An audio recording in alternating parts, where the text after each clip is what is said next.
नमस्कार दोस्तों, स्वागत है आपके अपने चैनल आईएएस एनालिसिस में। घटना चक्र की इम्पोर्टेंस किसी से छिपी नहीं है, क्योंकि घटना चक्र में देखेंगे तो चाहे हम लोग यूपीएससी की बात कर ले या फिर किसी स्टेट पीसीएस की बात कर ले, पिछले 15-20 साल के जो भी प्रश्न पूछा गया है सबका एक साथ कंपाइल करके घटना चक्र के द्वारा प्रोवाइड करा दिया जाता है। इसीलिए यहाँ पर इस चीज़ को लगाना काफ़ी इंपॉर्टेंस यहाँ पर हो जाता है। बहुत सारे प्रश्न यहाँ से हमें रिपीट भी देखने के लिए मिलते हैं। इसीलिए इस घटना चक्र को बहुत ही सिंसियर तरीके से मेरे द्वारा कंप्लीट कराया जाएगा। सभी विषयों को, चाहे वो हिस्ट्री की हो गया, चाहे वो ज्योग्राफी हो गया, economy, polity, environment and ecology या फिर साइंस टेक हो गया, ठीक है। लगभग 6 के आसपास इसकी सीरीज आती है घटना चक्र पूर्वावलोकन के नाम से। पूरा का पूरा मैं आपको यहाँ पे कंप्लीट करा दूंगा। बिल्कुल आप लोग इसके लिए निश्चिंत रहे, क्योंकि आने वाले दिनों में देखेंगे तो 69th बीपीएससी का एग्ज़ाम होने वाला है। फिर से यूपी पीसीएस है या फिर अदर जो भी हम लोग स्टेट पीसीएस की बात कर ले, बहुत सारे जो वनडे एग्ज़ाम की बात कर ले, उन सारे एग्ज़ाम के दृष्टिकोण से घटना चक्र को लगाना काफ़ी इम्पोर्टेंट हो जाता है। इसीलिए आज से हम लोग शुरू करेंगे हिस्ट्री, और हिस्ट्री में हम लोग शुरू करेंगे यहाँ पे मॉडर्न हिस्ट्री। और यहाँ पे मेरा कराने का तरीका होगा बिल्कुल एक कॉन्सेप्चुअल वे में, आपको रटाना नहीं होगा। जो भी प्रश्न यहाँ पे पूछा गया है घटना चक्र के द्वारा, इसमें हमारा काफ़ी इनपुट शामिल होगा और हर तरीके से जितना अधिक यहाँ पे फैक्ट प्लस कॉन्सेप्ट सबको एक साथ इकट्ठा करके आप लोगों को क्लासरूम में यहाँ पे प्रोवाइड करा दी जाएगी। तो डेली आप लोग इसे फॉलो करते रहें, पूरी आपको, ठीक है, सहयोग की जाएगी। यहाँ पे कोई समस्या होगा आप यहाँ पे, ठीक है, व्हाट्सएप या टेलीग्राम कर सकते हैं। नए लोग चैनल हो तो वीडियो को आप लोग, ठीक है, लाइक शेयर सब्सक्राइब यहाँ पे ज़रूर करें। यहाँ पे देख पा रहे हैं घटना चक्र पूर्वावलोकन आधुनिक भारत का इतिहास, जिसमें आज पहला जो टॉपिक हम लोग कंप्लीट करेंगे, भारत में यूरोपीय कंपनियों का आगमन। इसमें प्रश्न की संख्या अप्रोक्स देखेंगे तो लगभग 60 के आसपास आपको देखने के लिए मिल जाएगी, जो भी आपको कंप्लीट कराई जाएगी। कोशिश कीजिए कि आप लोग कॉपी पेन निकाल के बैठें, या फिर, ठीक है, कमेंट सेक्शन पूरा खुला है, लाइव चैट खुला है, मेरे साथ आप लोग भी लगाते चलें। हर वीडियो में मैंने टाइमर सेट किया हुआ है, 5 सेकंड का आपको समय दिया जाएगा और आपको कमेंट भी करना होगा। देख पा रहे हैं यहाँ पे पहला प्रश्न है, वास्को डिगामा कालीकट पर किस वर्ष भारत में आया?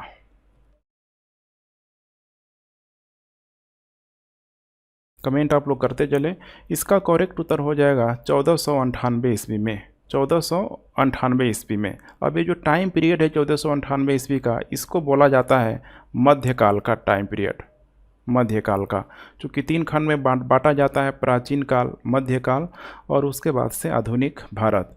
तो कब आया था? मध्यकाल में आया हुआ था। सर्वप्रथम जो मध्यकाल में भारत से जो संबंध बना, यहाँ से प्रश्न पूछ लिया जाता है उस देश का क्या नाम है, तो पुर्तगाल।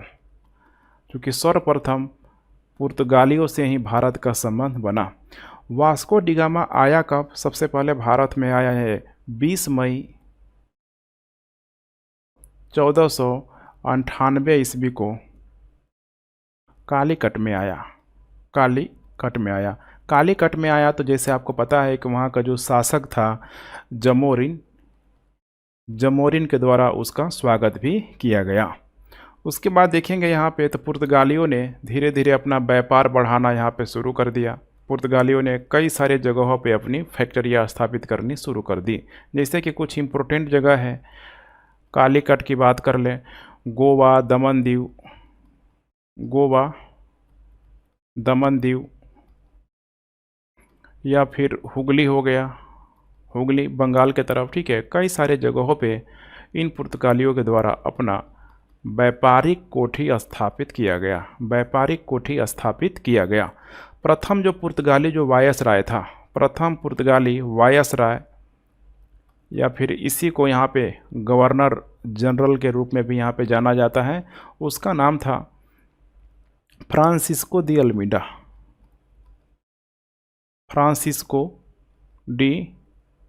अल्मीडा।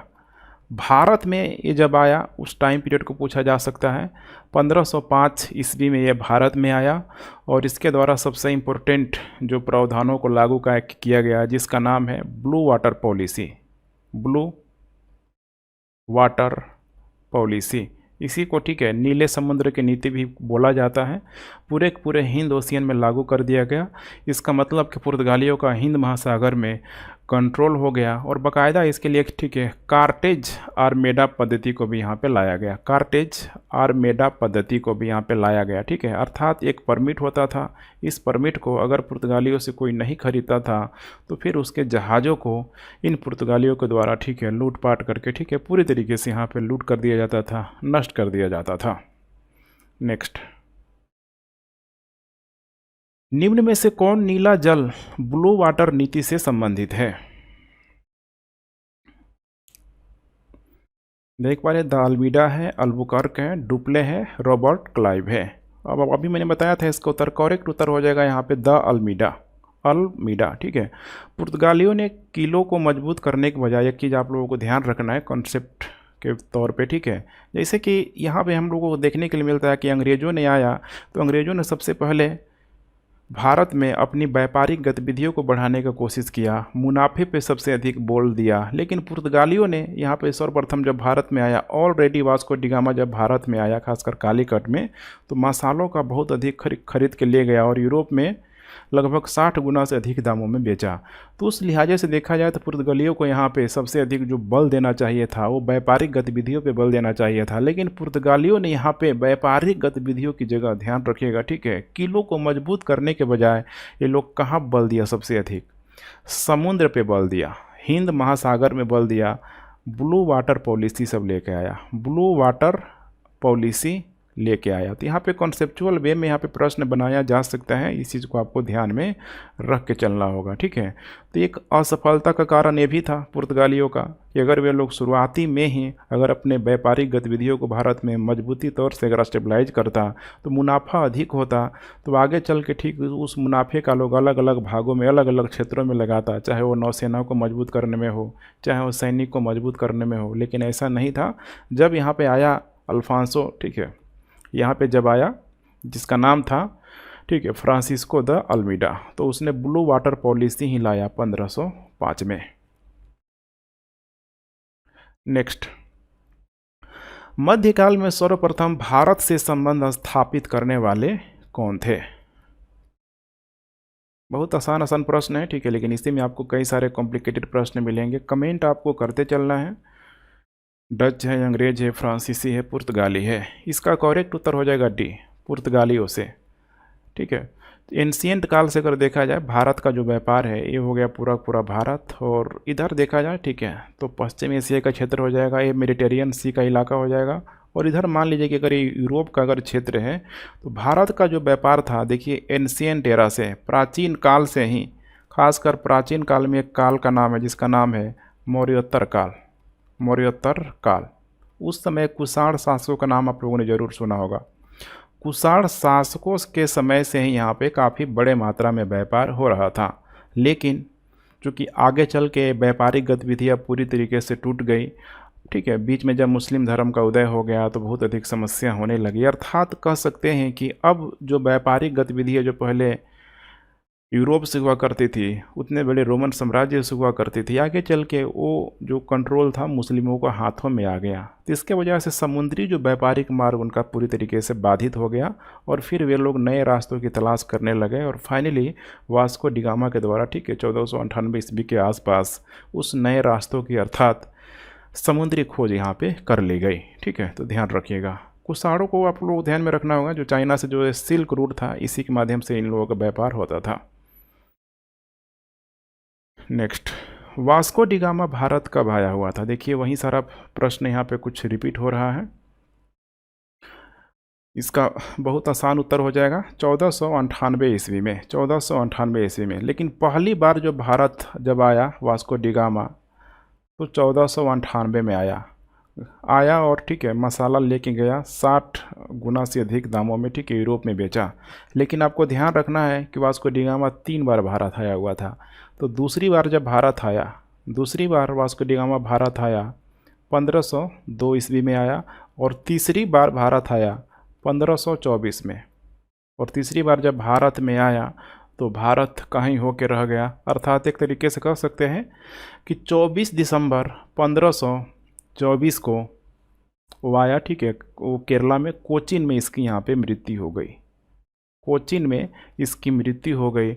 और इसकी जब मृत्यु हुई आगे चल के, ठीक है, इसको श्रेय देने के लिए वास्को डिगामा नाम का कोचीन में एक सड़क का नाम भी आपको वर्तमान में देखने के लिए मिल जाएगा। नेक्स्ट, पुर्तगाली उपनिवेश का प्रथम वायसराय भारत में कौन हुआ? पुर्तगाली उपनिवेश का प्रथम वायसराय भारत में कौन हुआ? अभी मैंने आपको बताया था, ठीक है। इसका करेक्ट उत्तर हो जाएगा C, Francisco de Almeida. Francisco de Almeida, जिसने ब्लू वाटर पॉलिसी लगाया हुआ था, ब्लू वाटर पॉलिसी लगाया हुआ था। और जैसे कि आपको पता है कि पुर्तगालियों से पहले भारत के व्यापार पे जो एकाधिकार था मुस्लिम देशों का ही था। इसमें कुछ इम्पोर्टेंट जो कंट्री थे सबको संयुक्त रूप से यहाँ पे पराजित किया हुआ था इसने, जैसे कि टर्की के साथ साथ जो, ठीक है, गुजरात का जो तटवर्ती जो इलाका है वहाँ पे बड़े मात्रा में व्यापारी रहते थे।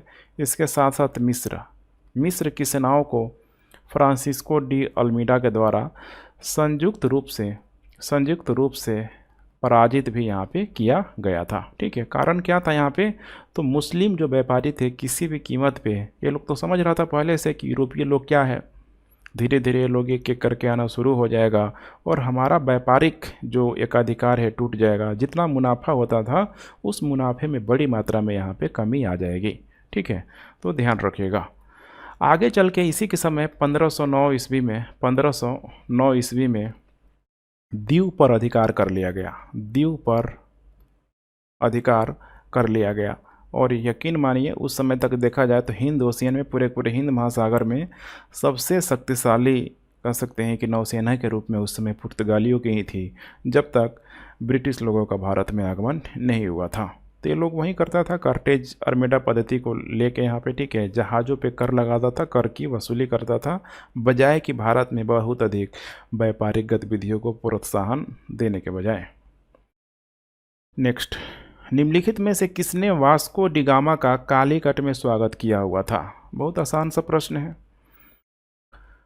इसका करेक्ट उत्तर हो जाएगा यहाँ पे सी, जमोरिन, ठीक है। कब आया था वास्को डिगामा? 20 मई 1498 को यह कालीकट पहुंचा और जमोरिन ने इसका स्वागत किया। लेकिन उस समय जो अरब व्यापारी थे, अरब के देशों की तरफ, ठीक है, अरब सागर जो भी ये, ठीक है, जो खाड़ी देशों के जो व्यापारी लोगों के द्वारा इसका विरोध किया गया कि भाई इसको हम लोग यहाँ पे टिकने नहीं देंगे, जल्दी से इसको खदेड़ दो, अदरवाइज, ठीक है, हमारे मुनाफे का एक बहुत बड़ा भाग ये लोग ले लेंगे। नेक्स्ट, सूची 1 को सूची 2 से यहाँ पे सुमेलित करना है।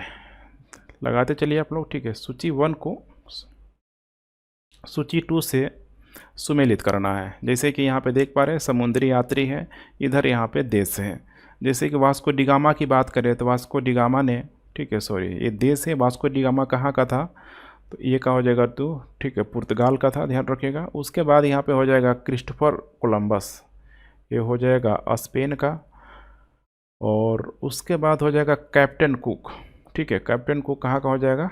ग्रेट ब्रिटेन का। और तस्मान हो जाएगा यहाँ पे हॉलैंड का। अब आसान है, वास्को डिगामा के द्वारा भारत की खोज की गई, क्रिस्टोफर कोलंबस के द्वारा अमेरिका की खोज को गई, अमेरिका की, और कैप्टन कुक के द्वारा, ध्यान रखिएगा, ऑस्ट्रेलिया की खोज की गई, ऑस्ट्रेलिया की, ठीक है। वर्तमान में ऑस्ट्रेलिया में देखेंगे तो बहुत बड़ा जो भाग है यूरोपीय है और इन यूरोपियों में से, ठीक है, ब्रिटेन वासी ही है।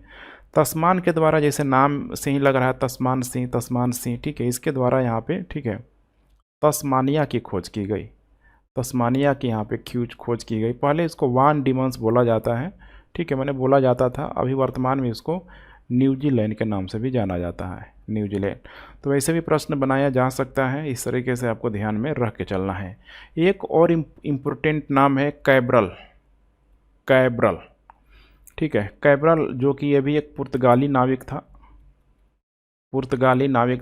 कैब्रल के द्वारा ब्राज़ील की यहाँ पे खोज की गई थी। तो इस दृष्टिकोण से करेक्ट उत्तर हो जाएगा यहाँ पे ए का 2, ठीक है, ए का 2, ठीक है, यहाँ पे देख पा रहे बी करेक्ट उत्तर हो जाएगा। नेक्स्ट, भारत में पुर्तगाली शक्ति का वास्तविक संस्थापक कौन था? बहुत अच्छा प्रश्न है, आप लोग इसका सही उत्तर देने का प्रयास कीजिए। भारत में पुर्तगाली शक्ति का वास्तविक संस्थापक यहाँ पे कौन था? भारत में पुर्तगाली शक्ति का वास्तविक संस्थापक कौन था? Vasco da Gama, Albuquerque, Bartolomeu Dias, इसके अलावा है जॉर्ज ऑक्सडसन। ठीक है, तो पुर्तगालियों का जो वास्तविक संस्थापक देखिए अल्बुकर्क को यहाँ पे माना जाता है। अल्बुकर्क के बारे में हम लोग यहाँ पे देख लेते हैं। पूरा जो नाम था इसका, पूरा जो नाम था Alfonso de Albuquerque, Alfonso de Albuquerque. ठीक है, इसके बारे में हम लोग जान लेते हैं। इसका टाइम पीरियड की बात करें तो 1509 से लेकर यहाँ पे 15 तक। द्वितीय गवर्नर के रूप में भी इसको जाना जाता है, द्वितीय गवर्नर, क्योंकि पहला जो आया था अल्मेडा, ठीक है, फ्रांसिस्को दी अल्मेडा, उसके बाद से कौन आया? अल्फांसो डी अल्बुकर्क आया। ठीक है, इसी को यहाँ पे श्रेय दिया जाता है पुर्तगाली शक्ति का वास्तविक संस्थापक के रूप में। गोवा को इसने यहाँ पे जीता हुआ था। एक ने तो यहाँ पे दीव को जीता, इसने किसको जीता? गोवा को। 1510 ईस्वी में इसने, ठीक है, बीजापुर का जो शासक था उस समय, आदिल शाह, बीजापुर का जो शासक था आदिल शाह से, ठीक है, गोवा को यहाँ पे छीन लिया था। तो दक्कन का आप लोग शासक जरूर ध्यान होगा, बीजापुर हो गया, गोलकुंडा हो गया, बरार हो गया, अहमदनगर हो गया। ठीक है, ऐसे 5-5 क्षेत्र हुआ करते थे उस समय। तो बीजापुर, ठीक है, आदिल शाह जो शासक था गोवा, उससे यहाँ पे छीना हुआ था। ठीक है, उसके बाद यहाँ पे हो जाएगा मलक्का, स्टेट ऑफ मलक्का, जो कि बहुत इंपॉर्टेंट है वर्तमान में देखा जाए तो बिल्कुल ही आपको, ठीक है, और सिंगापुर के आसपास आपको देखने के लिए मिल जाएगा। की ऑफ पैसिफिक ओशियन भी उसको बोला जाता है। बहुत सारे जो, ठीक है, मालगाड़ी जो जहाज आते हैं, ठीक है, उसी मलक्का स्टेट से होके आता है। बहुत इम्पोर्टेंट दृष्टिकोण है उसका, मलक्का का सामरिक दृष्टिकोण से काफ़ी मायने रखता है मलक्का स्टेट। तो 1511 में यहाँ पे इसको भी जीत लिया गया। और आगे चल के हॉर्मुज स्ट्रेट, आपको याद होगा स्ट्रेट ऑफ हॉर्मुज, ठीक है, इधर पर्शियन गल्फ की तरफ, 1515 में इसको भी यहाँ पे जीत लिया गया। और जीत के बस यही नहीं छोड़ा गया, बल्कि हर जगह यहाँ पे क्या किया गया, तो ये लोग, ठीक है, व्यापारिक कोठी भी सब हर जगह स्थापित करना शुरू कर दिया। इसने कोचीन को केंद्र बनाया, ध्यान रखिएगा, केरल में कोचीन को, ठीक है, व्यापारिक केंद्र बनाया, कोचीन को व्यापारिक केंद्र बनाया। कुछ और बातों को देख लीजिए इसके बारे में। इसके द्वारा सती प्रथा को, जो कि उस समय भारत में चल रही थी, रोकने का प्रयास किया। और साथ साथ इसने अपने सैनिकों को भारत की महिलाओं से, ठीक है, वैवाहिक संबंध बनाने पे भी जोर दिया, वैवाहिक संबंधों को बनाने पे भी इसके द्वारा जोर दिया गया। ठीक है, तो इतना आपको ध्यान रखना है, पर्याप्त है। चलिए नेक्स्ट, भारत में यूरोपीय शक्तियों के प्रवेश के संदर्भ में निम्न में से कौन सा कथन सही नहीं है? निम्न में से कौन सा कथन सही नहीं है? पुर्तगालियों ने 1499 में गोवा पर कब्जा किया हुआ था। 1499 में गोवा पर कब्जा हुआ था। खुद सोचिए, 1498 में आया ही है, तो 1499 में गोवा पे कब्जा कैसे कर लेगा? गोवा पे कब्जा कब हुआ? यहाँ पे 1500, ठीक है, 10 ईस्वी के आसपास। ठीक है, 1500, अभी यहाँ पे मैंने बताया था आपको, ठीक है, यहाँ पे देख पा रहे हैं, गोवा पर कब्जा हुआ था 1510 ईस्वी के आसपास। यहाँ पे क्या किया गया था? किया हुआ था। ठीक है, बाकी सब सही है। अंग्रेजों ने अपना पहला कारखाना दक्षिण भारत में मछलीपट्टनम में लगाया हुआ था। पूर्व भारत में अंग्रेजों ने, कंपनी ने 1633 में उड़ीसा में पहला कारखाना लगाया, बिल्कुल सही है। ठीक है, और उसके बाद है डुप्ले के नेतृत्व में फ्रांसीसियों ने 1746 में मद्रास पर कब्जा किया हुआ था। तीनों ही स्टेटमेंट को ध्यान रखिएगा, जो बिल्कुल सही है। सिर्फ पहला और पहला क्या है यहाँ पे गलत है। ठीक है,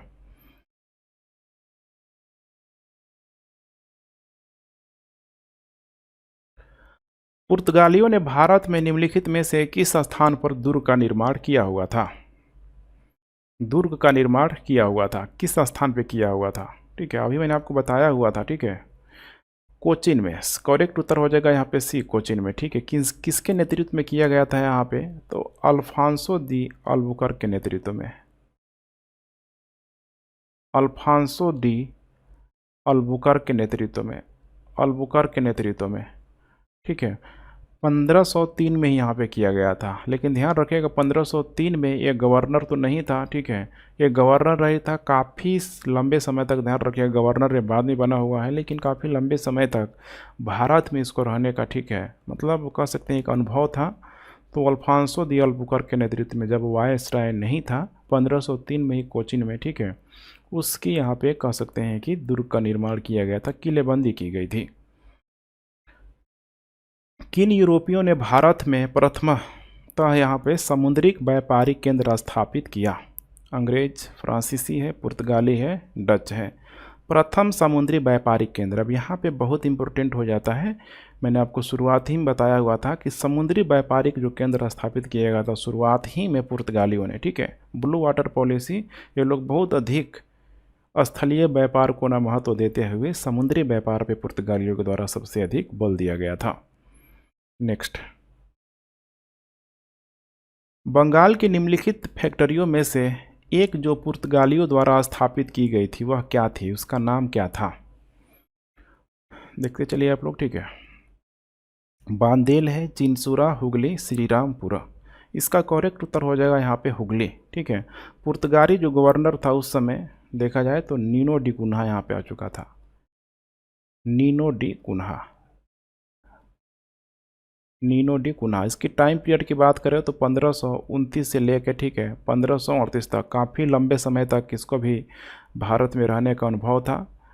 इसने मद्रास के निकट सेंथोमी शहर बसाया हुआ था, मद्रास के निकट सेंथोमी। प्रश्न पूछा जाता है यहाँ पे, मद्रास के निकट, मद्रास के निकट, ठीक है। उसके बाद से इसके द्वारा पूर्वी विस्तार किया गया, और पूर्वी विस्तार में जिसका नाम आएगा बंगाल में, ठीक है, वही कलकत्ता के आसपास का क्षेत्र यहाँ पे हो जाएगा हुगली, हुगली, ठीक है। और बंगाल का उस समय जो शासक था, बंगाल का उस समय का जो शासक था गियासुद्दीन महमूद शाह, गियासुद्दीन महमूद शाह, महमूद शाह, ठीक है। इसी से इसने परमिशन लिया कि संपूर्ण बंगाल में कहीं भी व्यापारिक बस्ती हम लोग क्या कर सकते हैं, लगा सकते हैं, व्यापारिक बस्ती लगा सकते हैं। लेकिन सबसे पहले कहाँ लगाया सब, तो हुगली में लगाया। पौंडीचेरी के संदर्भ में निम्नलिखित कथनों पर विचार कीजिए। पौंडीचेरी के संदर्भ में निम्नलिखित कथनों पर विचार कीजिए। पौंडीचेरी पर कब्जा करने वाली पहली यूरोपीय शक्ति कौन थी? पुर्तगाली थी। पौंडीचेरी पर कब्जा करने वाली दूसरी यूरोपीय शक्ति फ्रांसीसी थी। अंग्रेजों ने कभी पौंडीचेरी पर कब्जा, ठीक है, नहीं किया। कह रहा है कि कब्जा नहीं किया, ठीक है। आपको बताना है करेक्ट उत्तर इसका। देखिए, पहला जो स्टेटमेंट है, पौंडीचेरी पर कब्जा करने वाली पहली जो शक्ति कौन थी यहाँ पे, ठीक है, पहली जो शक्ति कौन थी यहाँ पे, पुर्तगाली थी, जो कि बिल्कुल क्या है, यह सही है। पौंडीचेरी पर सबसे पहले पुर्तगालियों ने क्या किया हुआ था, कंट्रोल किया हुआ था। पौंडीचेरी पर कब्जा करने वाली दूसरी यूरोपीय शक्ति कौन थी यहाँ पे, फ्रांसीसी थी। दूसरी शक्ति यहाँ पे फ्रांसीसी नहीं थी, बल्कि यहाँ पे डचों के द्वारा यहाँ पे किया गया था। ध्यान रखिएगा, डचों के द्वारा किया गया। फिर डचों से फिर किस पे गया, डचों से फिर फ्रांसीसियों ने यहाँ पे छीन लिया था। तो डचों के बाद फिर से किसके हाथ में गया, फ्रांसीसियों के हाथ में गया। अंग्रेज़ों ने कभी पौंडीचेरी पर कब्जा नहीं किया, बिल्कुल गलत है ये भी, ठीक है। अंग्रेज़ों ने पौंडीचेरी पर कब्जा किया था 1793 पे, ठीक है। लेकिन 1814 में जब पेरिस की संधि होगी, पेरिस की संधि होगी, तो उस पेरिस की संधि के माध्यम से वापस इसको फ्रांस को दे दिया जाएगा, वापस फ्रांस को इसको रिटर्न कर दिया जाएगा, ठीक है। तो इसीलिए यहाँ पे 2 और 3 गलत हो जाएगा। करेक्ट उत्तर हो जाएगा सिर्फ और सिर्फ यहाँ पे ए, 1। नेक्स्ट, हुगली को बंगाल की खाड़ी में समुद्री लूटपाट के लिए किसने अड्डा बनाया हुआ था? पुर्तगाली, फ्रांसीसी, ठीक है, फ्रांसीसियों ने, डेनमार्क वासियों ने और अंग्रेज़ों ने। इसका करेक्ट उत्तर हो जाएगा यहाँ पे ए, पुर्तगालियों ने यहाँ पे बनाया हुआ था, ठीक है। कार्टेज आर्मेडा जो पद्धति थी उसी के माध्यम से, ठीक है, ये लोग लूटपाट करता था, जो भी परमिट नहीं लेता था उसके जहाज़ों को लूट लेता था। तो बंगाल की खाड़ी, इधर हम लोग बात करें बे ऑफ बंगाल की, ठीक है, चूँकि यहीं से, ठीक है, बिल्कुल गंगा नदी के किनारे, जो कि पूरी तरीके से बे ऑफ बंगाल की जो कनेक्टिविटी है गंगा नदी के माध्यम से एकदम, मतलब होता है ना कि आराम से वहाँ से इंटर किया जा सकता है। बंगाल की खाड़ी में समुद्री डकैत हेतु हुगली का उपयोग कौन करता था? हुगली का उपयोग कौन करता था? अभी मैंने बताया था आपको, ठीक है। इसका करेक्ट उत्तर हो जाएगा यहाँ पे पुर्तगालियों के द्वारा यह किया जाता था। नेक्स्ट, निम्नलिखित में से कौन कलकत्ता का संस्थापक था? बहुत इंपॉर्टेंट प्रश्न है और उतना ही ये भी क्या है, इंपॉर्टेंट है, ठीक है। तो इसमें हो जाएगा चार्ल्स एयर है, जॉब चर्नाक, गैराल्ड डंगियार, विलियम नॉरिस। इसका ध्यान रखिएगा, करेक्ट जो उत्तर हो जाएगा यहाँ पे जॉब चर्नाक, जॉब चर्नाक। अब इस प्रश्न को थोड़ा आप लोग समझने का प्रयास कीजिए, ठीक है।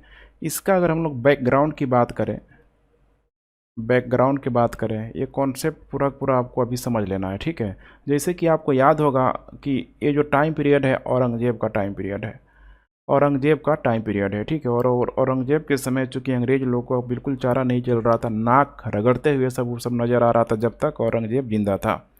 तो यहाँ पे औरंगजेब वर्सेस एक लड़ाई होगा आपको, ठीक है, विलियम हेजेज के बीच, विलियम हेजेज के बीच बंगाल के क्षेत्रों को लेकर, चूँकि यहाँ पे अंग्रेज़ों के द्वारा बंगाल के क्षेत्रों में अपना वर्चस्व बढ़ाने की यहाँ पे कोशिश की जा रही है, ठीक है। 1686 में ये यहाँ पे लड़ाई होगी। बंगाल का गवर्नर के रूप में कौन मौजूद था? विलियम हेजेज यहाँ पे मौजूद था, ठीक है। तो इस लड़ाई में इन लोगों को, ठीक है, भागना पड़ा। ज्वारग्रस्त जो द्वीप था वहाँ पे जाके लोग छिपा हुआ था। औरंगजेब पूरी तरीके से अंग्रेज़ों पे यहाँ पे ध्यान रखिएगा फायर था, पूरी तरीके से फायर था, ठीक है। अब यहाँ पे जब यहाँ पे टर्म आएगा जॉब चर्नॉक, ठीक है, ईस्ट इंडिया कंपनी का ही एक अधिकारी के रूप में मौजूद है। जॉब चर्नॉक दोबारा यह, ठीक है, मुगलों से समझौता करने का प्रयास करेगा, मुगलों से समझौता करने का प्रयास करेगा और ये माना जाता है कि सफल हो जाएगा, ठीक है, मुगलों को मनाने में सफल हो जाएगा। और बंगाल में जो सुतनाटी का जो क्षेत्र है, बंगाल में सुतनाटी का क्षेत्र है, वहाँ पे ये लोग फैक्ट्री स्थापित करेगा और फैक्ट्री के साथ साथ किलाबंदी भी करेगा, ये लोग किलाबंदी भी करेगा। आगे चल के जो बंगाल का शासक होगा अजीम उसान से परमिशन लेके, ठीक है, ये लोग जो क्षेत्र है, जैसे कि सुतनाटी का क्षेत्र है, सुतनाटी हो गया, गोविंदपुर हो गया,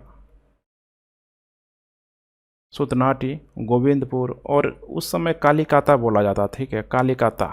इन तीनों को मिला के यहीं से ये लोग इसकी दीवानी प्राप्त किया और, ठीक है, दीवानी या फिर इसको ज़मींदारी भी आप बोल सकते हैं, ज़मींदारी ये लोग इसकी यहाँ पे प्राप्त किया। और माना जाता है कि 24 अगस्त 1690 को ये लोग इन्हीं सारे क्षेत्रों पे, ठीक है, कलकत्ता की यहाँ पे स्थापना की। ध्यान रखिएगा, कलकत्ता की स्थापना की। हालांकि इस प्रश्न को, ठीक है, थोड़ा विवादास्पद भी बताया गया है। 2003 में कलकत्ता हाई कोर्ट ने बोला हुआ है कि कलकत्ता की जो स्थापना है जॉब चर्नाक ने नहीं किया हुआ था, इसका अस्तित्व तो पहले से मौजूद था, कालीकाता के रूप में मौजूद था, ठीक है। इसीलिए इसका जो श्रेय है ये एक अंग्रेज अधिकारी को देना ठीक नहीं है। हालांकि आयोग ने इसका उत्तर बी ही माना था। कलकत्ता किसने बसाया? देखिए फिर वही प्रश्न यहाँ पे रिपीट हो गया। अब यहाँ पे मजबूरन है, हमें बताना पड़ेगा जॉब चर्नाक। जब तक आयोग इसका उत्तर चेंज नहीं करता है, ठीक है, आपको यहीं लगाना है जॉब चर्नाक। नेक्स्ट, निम्न में से किस स्थान पर भारत में प्रथम नगर स्थापित किया गया था? प्रथम नगर स्थापित किया गया था कलकत्ता, मद्रास, बॉम्बे, दिल्ली। अब आपको ध्यान रखना है कि अंग्रेज़ों ने क्या किया था। तो आपको ध्यान होगा, बंगाल में बंगाल प्रेसिडेंसी, इधर बम्बई प्रेसिडेंसी और नीचे इधर मद्रास प्रेसिडेंसी। लेकिन अंग्रेज़ों ने जहां सबसे पहले जो नगर स्थापित किया था, आपको ध्यान होना चाहिए कि प्रथम जो अंग्रेज़ों ने अस्थायी फैक्ट्री यहीं पे मछलीपट्टनम में बनाया हुआ था। मछलीपट्टनम में 1611 ईस्वी में बनाया हुआ था, ठीक है। बाद में 1613 में ये लोग, ठीक है, सूरत में अस्थायी बस्ती बसाएगा, सूरत में। लेकिन इसी समय देखेंगे तो ये जो इलाका है आपको देखने के मिल रहा है, ठीक है, लगभग 1688 के आसपास, ठीक है, सबसे पहला जो प्रथम जो नगर स्थापित किया था मद्रास में अंग्रेजों के द्वारा किया गया था। इसीलिए इसका करेक्ट उत्तर हो जाएगा यहाँ पे बी, मद्रास। भारत के साथ व्यापार के लिए सर्वप्रथम संयुक्त पूंजी कंपनी किन लोगों ने आरंभ की थी? ये भी बहुत कॉन्सेप्चुअल प्रश्न है, ठीक है। पुर्तगाली है, डच है, फ्रेंच है, डेनिश है। इसका करेक्ट उत्तर हो जाएगा यहाँ पे डच। ध्यान रखिएगा, करेक्ट उत्तर यहाँ पे हो जाएगा डच, ठीक है। भारत के साथ जो संयुक्त पूंजी की जो यहाँ पे शुरुआत की गई थी, किसके द्वारा? डचों के द्वारा यहाँ पे शुरुआत की गई थी। तो यहाँ पे सर्वप्रथम संयुक्त पूंजी कंपनी किन लोगों ने आरंभ की? डचों ने की। ठीक है, तो डचों द्वारा ऐसा माना जाता है, डचों द्वारा, ठीक है, 1602 ईस्वी में वहाँ की जो संसद के द्वारा प्रस्ताव, ठीक है, पारित किया गया। और संयुक्त पूंजी का मतलब क्या है? यहाँ पे संयुक्त पूंजी का सीधा सा मतलब है triple P, public private partnership, अर्थात, ठीक है, सरकारी पैसा भी लगा है, लोगों का भी पैसा लगा है, ठीक है, उसके बाद दोनों का एक पूरा क्या है? पार्टनरशिप है। तो इसे आपको यहाँ पे ध्यान में रख के चलना होगा।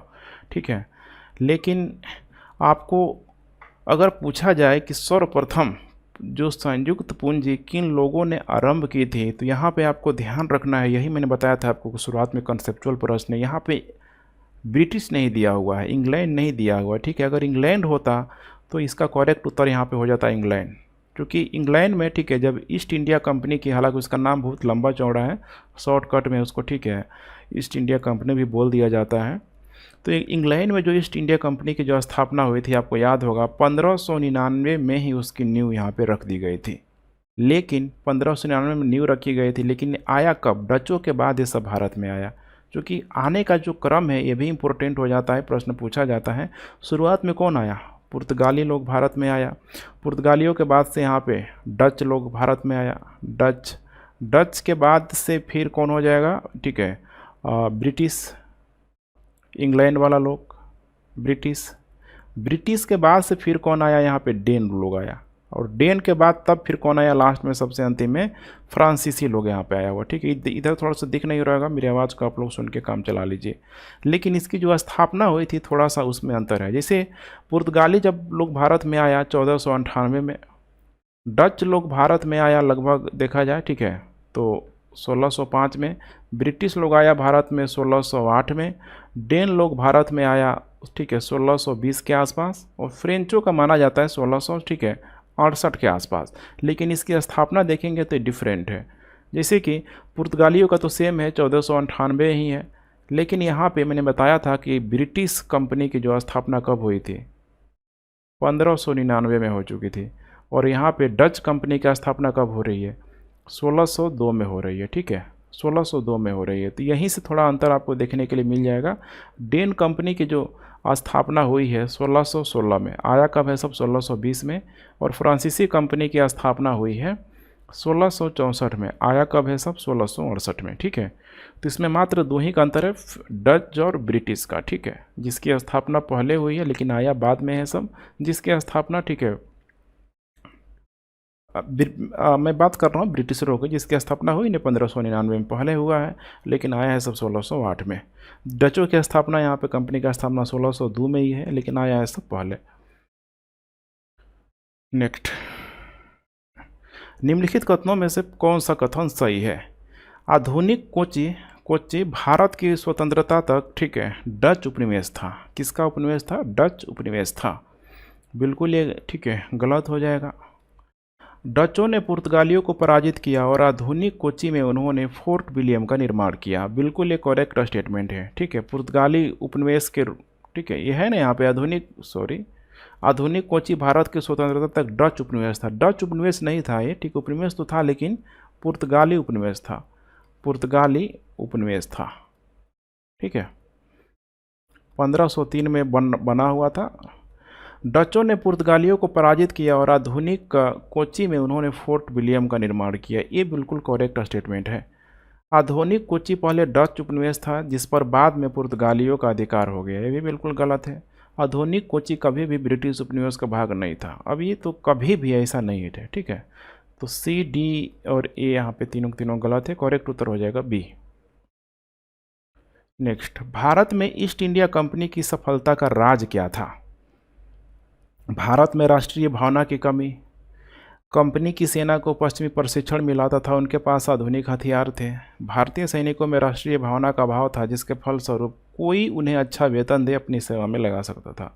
उपयुक्त तीनों ही स्टेटमेंट को देखने के बाद हमें पता लगता है कि तीनों के तीनों ऑप्शन क्या है, करेक्ट है। तो करेक्ट उत्तर हो जाएगा डी। अब थोड़ा समझने का प्रयास कीजिए यहाँ पे। ठीक है, पहला स्टेटमेंट कह रहा है कि भारत में राष्ट्रीय भावना की कमी। उस समय देखा जाए तो भारत में जो नेशनलिज्म की जो भावना थी बहुत अधिक मजबूत हुई नहीं थी, या फिर मतलब कह सकते हैं उदय ही नहीं हुआ था। 1857 के बाद से लगता है कि भारत में एक राष्ट्रवाद की जो भावना जगी हुई है। लेकिन वहीं अगर हम लोग बात करें ईस्ट इंडिया कंपनी की, तो आपको ध्यान रखना है कि 17वीं शताब्दी में यूरोप में पुनर्जागरण वगैरह हो चुका था। यूरोप को लोग दोबारा यहाँ पे जग चुका था। उसके बाद से फिर प्रबोधन काल या फिर आधुनिकरण का यहाँ पे दौर चल रहा था। औद्योगिक क्रांति को पूरी तरीके से प्रोत्साहन मिल रहा था। तो कुल मिला के देखा जाए तो मेंटल लेवल पे अंग्रेज लोग भारतीयों से काफ़ी क्या था, आगे था सोचने समझने की क्षमता को लेके। कंपनी की सेना को प्रशिक्षण मिला था तथा उनके पास आधुनिक हथियार थे। बिल्कुल ठीक है, सही है। इसके सबसे बड़ा कारण है यहाँ पे औद्योगिकरण। औद्योगिकरण में एक से एक हथियार, ठीक है, चाहे हम लोग बंदूक की बात कर लें, गोला बारूद की बात कर लें। भारतीय सैनिकों में राष्ट्रीय भावना का अभाव था। बिल्कुल ये सही है। और यहाँ पे आपको ध्यान देना होगा कि ब्रिटेन, खुद देखिए यहाँ पे ब्रिटेन में उस समय अगर देखा जाए तो ब्रिटेन में राजतंत्रात्मक व्यवस्था होते हुए भी वहाँ के लोग संसद के अधिकारों को बढ़ाने की मांग कर रहे थे। ब्रिटेन में उस समय सोच रहे हैं गौरवपूर्ण क्रांति यहाँ पे हो चुकी थी। गौरवपूर्ण क्रांति यहाँ पे हो चुकी थी लगभग 1688 ईस्वी में। इनको पता था राष्ट्र क्या होता है, किस तरीके से इसको बनाया जाता है, किस तरीके से इसको आगे लेके जाया जाता है, इनको भली भांति पाती मतलब ठीक है पता था। इसीलिए गौरवपूर्ण क्रांति में देखेंगे तो यहाँ से संसद की शक्ति बढ़नी शुरू हो गई राजतंत्रात्मक व्यवस्था से। तो संसद का मतलब क्या है, यहाँ पे लोग हैं, लोग हैं। और यही लोग कहीं ना कहीं क्या करने आ रहे हैं, भारत में व्यापार करने आ रहे हैं, व्यापारिक गतिविधियों को बढ़ावा दे रहे हैं। ऑलरेडी आपने देखा कि कैसी कंपनी थी, पब्लिक प्राइवेट पार्टनरशिप वाली कंपनी थी, संयुक्त पूंजी जिसमें लगी हुई थी, उस टाइप की कंपनी थी। तो इन सारी चीज़ों को आपको कॉन्सेप्ट में मैं बार बार बोल रहा हूँ कि मैं आपको यहाँ पे ठीक है फैक्टों से लाद नहीं रहा हूँ, बल्कि कोशिश मैं यही कर रहा हूँ कि प्रश्नों के नेचर को समझने की कोशिश कीजिए कि किस तरह से प्रश्न बना सकता है। कॉन्सेप्ट बिल्कुल क्लियर होना चाहिए। ब्रिटिश कंपनियों में से किसे भारत में व्यापार करने का पहला अधिकार पत्र प्राप्त हुआ था? Levant company, East India company, the English company trading to East Indies, Ostend company. इसका करेक्ट उत्तर हो जाएगा यहाँ पे लिवेंट कंपनी। आपको अब जान के बहुत आश्चर्य होगा कि सबसे पहले जो 1593 में ही लिवेंट कंपनी को स्थल मार्ग से व्यापार करने का अधिकार मिल गया था। लेकिन अब सोच पा रहे हैं 1593 में स्थल मार्ग से व्यापार करने का मतलब है कि बहुत अधिक मुनाफा नहीं होना, क्योंकि उस मुनाफा का एक बड़े भाग यहाँ पे मुसलमान व्यापारियों के द्वारा ठीक है ले लिया जाना। या फिर हो सकता है कि ये लोग क्या करता था कि ईसाई लोगों को पकड़ के ठीक है कन्वर्जन करा देता था। तो समस्या थी यहाँ पर, इसीलिए इस लिवेंट कंपनी का नाम बहुत अधिक ठीक है सामने आपको देखने के लिए नहीं मिलता है। उसके बाद से देखेंगे तो 1599 में जो ठीक है ईस्ट इंडिया कंपनी का स्थापना की गई यहाँ पे, उसका बहुत लंबा चौड़ा नाम है, जैसे कि the governor and company of ठीक है motherlands of London trading into the East Indies इसको बोला जाता है। आगे चल के देखेंगे तो इन दोनों कंपनी को माना जाता है कि 1709 ईस्वी में यहाँ पे मिला दिया गया, यूनाइटेड कर दिया गया। यूनाइटेड कंपनी ऑफ ठीक है merchant of England to the East Indies इसको बोला जाता है। और अब यही जो कंपनी 1709 में जब दोनों को मिला दिया गया तो ये बन गया यहाँ पे ईस्ट इंडिया कंपनी ये बन गया, जो कि हम लोग जिसकी चर्चा करते हैं। ठीक है, लंदन में ब्रिटिश ईस्ट इंडिया कंपनी के गठन के समय निम्नलिखित में से कौन बादशाह था? जब 1599 में हुआ तो भारत में कौन था? खुद आप सोचिए, यहाँ पे भारत में ठीक है एक विशालकाय साम्राज्य स्थापित हो रहा था मुगलों का। 1599 में कौन था यहाँ पे? अकबर था। यहाँ पे अकबर था। ठीक है, अकबर के टाइम पीरियड की बात करें तो 1556 से लेके हो जाएगा 1605 में, और इसी बीच में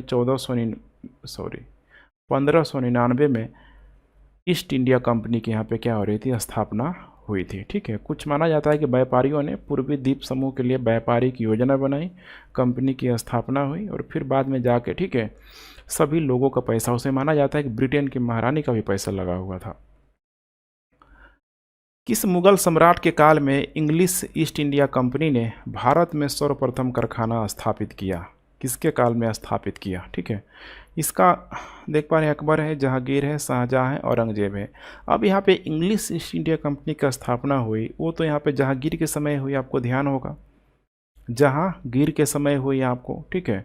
चूँकि सबसे पहले यहाँ पे पूछा जा रहा है कि सर्वप्रथम कारखाना, तो मैंने बताया था आपको कि ये जो मछलीपट्टनम, ठीक है, इसको मसूलीपट्टनम भी बोला जाता है, वर्तमान में आंध्र प्रदेश का ये जो क्षेत्र है, 1611 ईस्वी में ही यहाँ पे अंग्रेज़ों ने अस्थाई कारखाना बनाया हुआ था, अस्थाई कारखाना बनाया हुआ था। और आगे चल के 1613 ईस्वी में, 1613 ईस्वी में फिर जाके अस्थाई कारखाना बनाया गया सूरत में, सूरत में, ठीक है। तो यहाँ पे ऐसा कुछ पूछ नहीं रहा, पूछ रहा है कि सर्वप्रथम कारखाना कहाँ बनाया गया था, ठीक है। तो हो जाएगा मसूलीपट्टनम, वर्तमान में आंध्र प्रदेश का एक जिला है कृष्णा जिला, ठीक है, कृष्णा जिला के अंतर्गत ये क्षेत्र आता है। नेक्स्ट, भारत में 1613 ईस्वी में अंग्रेजों ने अपनी पहली फैक्ट्री कहाँ स्थापित की, पहली फैक्ट्री कहाँ स्थापित की, ठीक है। अब यहाँ पे देख पा रहे हैं, यहाँ पे मछलीपट्टनम यहाँ पे नहीं दिया हुआ है, ठीक है। तो अब करेक्ट उत्तर हो जाएगा यहाँ पे, ठीक है, सूरत में। तो यहाँ पे हो जाएगा सूरत में। थोड़ा इसका बैकग्राउंड आपको समझने की यहाँ पे ज़रूरत है। आपको ध्यान होगा कि लगभग 1608 में आया हुआ था विलियम हॉकिंस, ठीक है, विलियम हॉकिंस यहीं आया था, मुग़ल दरबार पहुंचा। और जैसा आपको पता है कि पुर्तगालियों के विरोध की वजह से उस समय जो शासक जहांगीर हुआ करता था, उसने इन अंग्रेज़ों को सूरत में व्यापारिक कारखाना लगाने को, ठीक है, नहीं दिया। लेकिन आगे चल के इन्हीं में से जो अंग्रेज अधिकारी थे, कैप्टन थॉमस बेस्ट, या इसको बीस्ट भी बोला जाता है, जैसे नाम से ही लग रहा है, बेस्ट, ठीक है, और कैप्टन मिडल्टन, इन दोनों ने संयुक्त रूप से क्या किया, तो इधर, ठीक है, स्वाली के आसपास, ठीक है, इन लोगों ने पुर्तगालियों को पराजित कर दिया। अब पुर्तगालियों को पराजित करने का मतलब कि अब, ठीक है, जहांगीर की नज़र में आ जाना। और माना जाता है उसके बाद से जहांगीर ने अंग्रेज़ों को अधिकार दे दिया कि तुम सूरत में अस्थाई फैक्ट्री यहाँ पे क्या कर सकते हो, लगा सकते हो। तो ठीक है, यहीं सूरत में 1613 में अस्थाई फैक्ट्री लगाने की अनुमति मिल गया। लेकिन अब यहीं ये अंग्रेज लोग, ठीक है, बिल्कुल मधुमक्खी की तरफ फैल रहा है। अब इनको लगा कि भाई हम यहाँ व्यापारिक, ठीक है, कोठी अगर स्थापित कर रहे हैं सूरत में, तो आसपास का जितना क्षेत्र है तभी तो वहाँ से इंपोर्ट एक्सपोर्ट वस्तुओं का हो जाएगा। तो इसीलिए ये लोग, ठीक है, गुजरात में 2 क्षेत्र में, जैसे कि, ठीक है, सूरत तो है ही, भरूच इसको बोला जाता है, अहमदाबाद, एकदम ध्यान से देखते चलिए, रटने की ज़रूरत नहीं पड़ेगी। अहमदाबाद मैंने गुजरात में 2 नहीं 3 क्षेत्रों में लोग व्यापारिक बस्ती बसाया। अब फिर यहीं से था आगरा, सामानों को लाना ढोना, ठीक है, आगरा राजधानी के रूप में मौजूद थी उस समय, आगरा, ठीक है। और मध्य प्रदेश में एक क्षेत्र था बहुत इंपॉर्टेंट, बुरहानपुर, यहाँ पे भी ये लोग अपना व्यापारिक कोठी बसाना शुरू किया। अब देख पा रहे हैं समुद्र का तटवर्ती इलाका से स्थल मार्ग पूरी तरीके से जोड़ रहा है। आपको नहीं लग रहा है कि बिल्कुल है, ठीक है, सागर माला परियोजना की तरह लोग कार्य कर रहा है। वर्तमान में यही तो है सागर माला परियोजना, इस सारे ही पोर्ट को यहाँ पे क्या करना है, ठीक है, बेहतरीन मतलब तरीके से सुसज्जित कर देना है। और फिर उस पोर्ट को स्थल मार्ग, रेल मार्ग, जल मार्ग सबसे जोड़ देना है, ताकि वस्तुओं को लाने जाने में मतलब ट्रांसपोर्टेशन कॉस्ट पूरी तरीके से क्या हो जाए, कम हो जाए। यही ये लोग भी कर रहा है। 17वीं शताब्दी के पहले चतुर्थांश में निम्नलिखित में से कहाँ इंग्लिश ईस्ट इंडिया कंपनी का कारखाना स्थित था, कहाँ था, ठीक है, भरूच, चिक्काकोल है, तिरुचिरापल्ली है यहाँ पे। अब याद रखिएगा, कह रहा है कि पहले चतुर्थांश में 17वीं शताब्दी के, तो 17वीं शताब्दी का मतलब यहाँ पे 1600 कुछ हो जाएगा। चतुर्थांश कह रहा है तो यहाँ पे मैं 25 लगा सकता हूँ यहाँ पे। तो 1625 ईस्वी तक, ठीक है, कहाँ कहाँ ये लोग अपना व्यापारिक बस्ती स्थापित किया था, मैंने आपको भी बताया हुआ था, ठीक है, कि 1613 में सूरत में व्यापारिक अधिकार मिलने के बाद वो लोग, ठीक है, भरूच, अहमदनगर हो गया, आगरा हो गया, बुरहानपुर के तरफ। तो यहाँ पे जो ऑप्शन दिया हुआ है करेक्ट उत्तर यही होगा, सिर्फ और सिर्फ भरूच हो जाएगा, ठीक है, ध्यान रखिएगा भरूच में।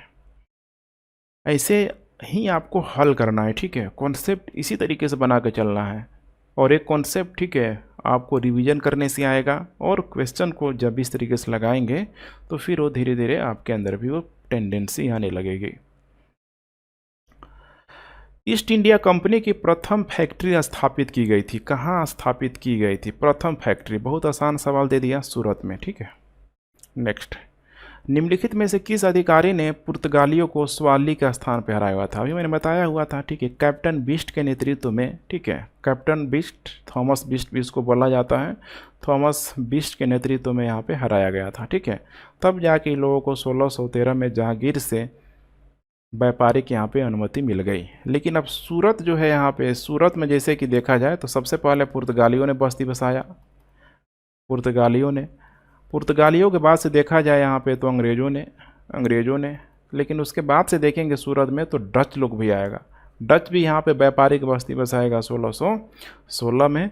और फाइनली यहाँ पे फ्रांसीसी सब भी नहीं रुकेगा, फ्रांसीसी सब भी आएगा यहाँ पे। और 1668 में फ्रांसीसियों की प्रथम जो कह सकते हैं कि कारखाना, प्रथम जो फैक्ट्री होगी सूरत में ही यहाँ पे लगाई जाएगी फ्रांसीसियों के द्वारा। निम्नलिखित यूरोपीय व्यापारी कंपनियों में से किसने सूरत में सर्वप्रथम अपना कारखाना स्थापित किया हुआ था? सर्वप्रथम, ठीक है, सर्वप्रथम अपना कारखाना स्थापित किसने किया था? ठीक है, यहाँ पे देख पा रहे हैं सर्वप्रथम। ठीक है, सर्वप्रथम जो स्थापित किया गया था अंग्रेजों के द्वारा ही किया गया था। नेक्स्ट, वर्ष 1613 ईस्वी में अंग्रेजी ईस्ट इंडिया कंपनी को कहाँ एक कारखाना स्थापित करने की अनुमति मिली हुई थी? देखिए बार बार प्रश्न रिपीट कर रहा है। ठीक है, इसका भी बहुत आसान उत्तर हो जाएगा सूरत। ईस्ट इंडिया कंपनी के प्रारंभिक दौर में वेस्टर्न प्रेसिडेंसी कहाँ थी? वेस्टर्न प्रेसिडेंसी कहाँ थी, कब? प्रारंभिक दौर पे। तो प्रारंभिक दौर पे आपको ध्यान रखना है, ठीक है, जो इन लोगों की जो वेस्टर्न जो प्रेसिडेंसी यहाँ पे हुआ करती थी, ये सूरत में हुआ करती थी। सूरत से फिर बाद में चल के लोग कहाँ स्थानांतरित कर दिया? बॉम्बे में यहाँ पे कर दिया, बॉम्बे में। ठीक है, तो प्रारंभिक दौर पे अगर पूछा जाएगा यहाँ पे तो सूरत में, और बाद में मैंने परमानेंट फिर वेस्टर्न प्रेसिडेंसी कहाँ बन गया? बॉम्बे में। वैसे ही ईस्टर्न यहाँ पे हो जाएगा कलकत्ता में, और साउथर्न हो जाएगा इधर मद्रास में। ब्रिटिश ईस्ट इंडिया कंपनी ने बम्बई किससे प्राप्त किया था? बम्बई किससे लिया हुआ था? डचों से, फ्रांसीसियों से, डेनिश, पुर्तगालियों से?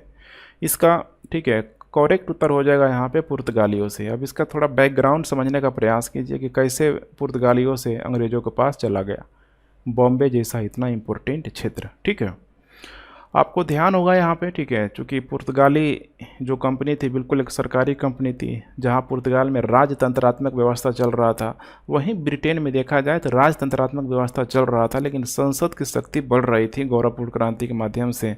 अभी मैंने आपको समझाया हुआ था।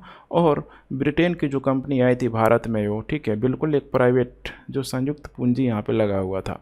ठीक है, तो यहाँ पर समझिए यहाँ पर कि 1661 ईस्वी में जो पुर्तगाली जो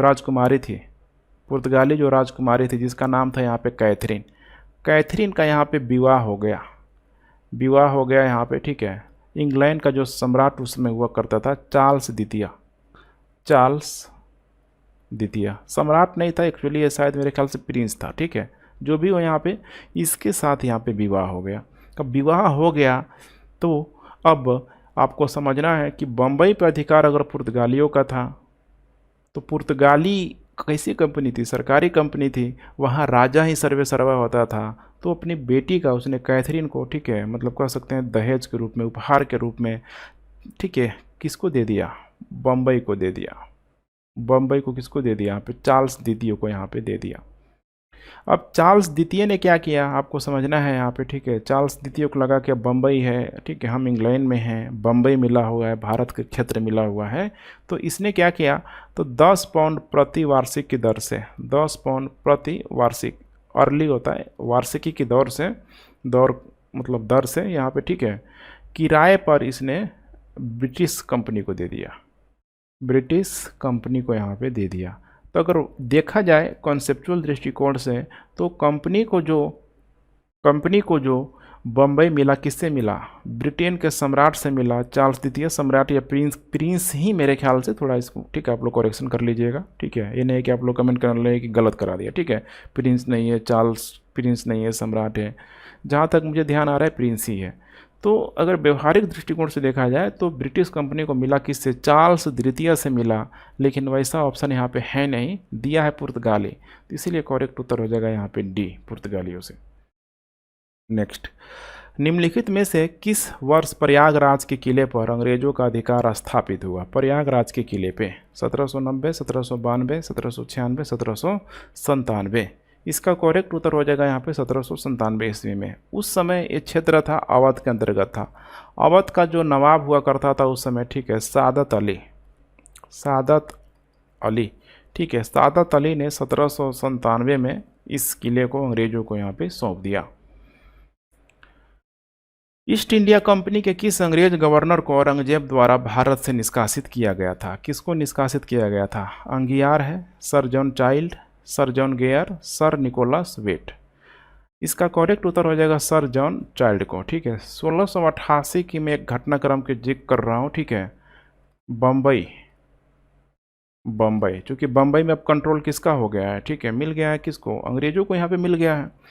तो बम्बई में अंग्रेजों का अधिकार होने से ये लोग लगा करने, ठीक है, जो वेस्टर्न इलाका ये देख रहे हैं, ठीक है, पश्चिमी इलाका, ये लोग बम्बई के साथ साथ पश्चिमी समुद्री तटों का घेरा करने लगा, पश्चिमी समुद्री तटों का घेरा करने लगा। और इसी घेरा करने के चक्कर में इसने क्या किया, सर जॉन चाइल्ड ने यहाँ पे, ठीक है, मुगल बंदरगाहों का भी घेरा डाल दिया, मुगल बंदरगाहों का घेरा डाल दिया। अब ये टाइम पीरियड आपको ध्यान होना चाहिए, ठीक है। मैं बात कब कर रहा हूँ, 1688 में, और 1688 में मुगल बादशाह कौन है यहाँ पे, बहुत ही खतरनाक, ठीक है, आपको ध्यान होगा, औरंगजेब है यहाँ पे, औरंगजेब है, ठीक है। उसी समय हज यात्रा के लिए एक जहाज़ जा रही थी औरंगजेब के, ठीक है, दिशा निर्देश में। तो एक हज जहाज़ यात्री को इसी सर जॉन चाइल्ड ने यहाँ पे रोक दिया। अब जैसे औरंगजेब सुना, आग बबूला हो गया, ठीक है, और पूरी तरीके से एकदम मैंने होता है ना, एकदम मतलब आदेश देना कि अब इसको भारत से क्या करो, बाहर फेंक दो, हमारे साम्राज्य से इसको निकाल के क्या करो, बाहर फेंक दो। तो आपको ध्यान रखना होगा, ठीक है। हज जो जहाज़ था इसी को बंदी बना लिया था, गुस्सा के पूरा, ठीक है, औरंगजेब ने सर जॉन चाइल्ड को, ठीक है, निष्कासन करने का आदेश दे दिया। बाद में इसने, ठीक है, सॉरी वगैरह बोला, माफ़ी वगैरह मांगा। नेक्स्ट, निम्नलिखित में से प्रथम कर्नाटक युद्ध का कौन सा कह रहा है कि तत्कालिक कारण था? अंग्रेज और फ्रांसीसियों के बीच प्रतिद्वंदता, ऑस्ट्रिया की राजगद्दी का जंग, कर्नाटक की राजगद्दी का मसला, अंग्रेजों द्वारा फ्रांसीसी जहाज़ों का अधिग्रहण। देखिए, अगर देखा जाए यहाँ पे प्रैक्टिकली तो चारों के चारों ऑप्शन यहाँ पे करेक्ट है प्रथम कर्नाटक युद्ध के लिए। लेकिन यहाँ पे प्रश्न देखिए कितना इंटरेस्टिंग में पूछा है कि तात्कालिक कारण कौन था जिसके वजह से युद्ध छिड़ गया। जैसे कि प्रथम विश्व युद्ध हो गया, द्वितीय विश्व युद्ध हो गया, कारण तो बहुत है, लेकिन एक होता है तात्कालिक कारण जो आग में घी डालने का कार्य करता है।